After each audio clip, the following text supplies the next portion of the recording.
Déménagement difficile à vivre pour les promoteurs d'agences de transport desservant les villes situées sur la nationale numéro 4, Yaoundé-Bafoussam. Autrefois installées à Etoudi, Tongolo, Emana et Messassi, elles ont été contraintes sous peine de saisie de leurs véhicules de s'installer à Olembe, à l'entrée nord de la ville de Yaoundé. Le dernier délai était fixé au 12 novembre dernier par la mairie de la ville après 3 reports. Nous sommes installés ici depuis, je pense, 2 jours. Mais d'une manière générale, c'est la catastrophe. J'ai dit à tous les niveaux, c'est la catastrophe. Les toilettes, ça existe, mais il n'y a pas d'eau. Ça veut dire que tous les ports sont encore fermés. Les clients se soulagent un peu partout là où ils veulent. Problème de sécurité. Il n'y a pas encore la sécurité. Nous, on aimerait qu'il y ait un poste de police ici. Parce que tout est confondu. Les gens entrent, ils sortent, on ne sait pas qui est qui.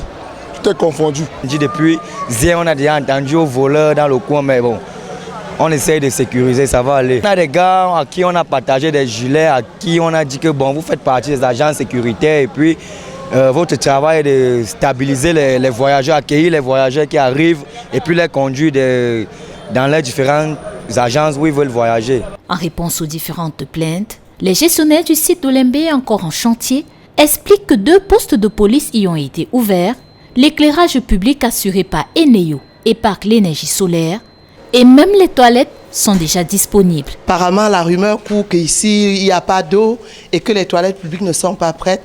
Mais vous-même, vous avez vu par vous-même, les toilettes sont bel et bien prêtes. Il y a de l'eau, il y a la lumière et il y a l'entretien. Oui, et il faut l'entretien. Puisque si on n'entretient pas, si on n'achète pas les produits, les gens ne vont pas s'en sortir. Il faut bien monnayer quelque chose. Il y a de l'eau, il y a les produits, il y a ceux qui font l'entretien. Hein?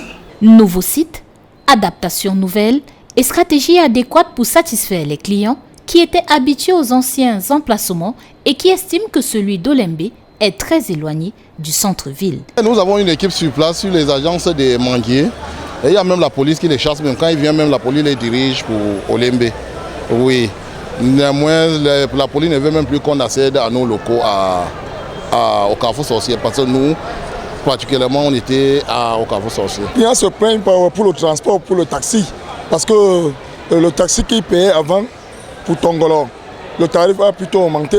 Donc nous avons beaucoup de problèmes pour cela. Les clients se plaignent.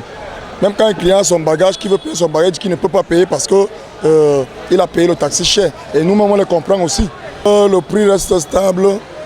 Et on ne peut pas décider parce que c'est le ministère des Transports qui décide là-dessus. Ce qu'on peut faire, c'est que si un client a un bagage qui peut payer, on peut un peu le satisfaire au niveau du bagage. On charge son bagage sans toutefois prendre 5 francs. À quelques mètres de la gare routière d'Olembe, les riverains se plaignent des embouteillages causés ici par les véhicules de ces agences de transport et souhaitent qu'une solution soit trouvée par les autorités de la ville de Yaoundé.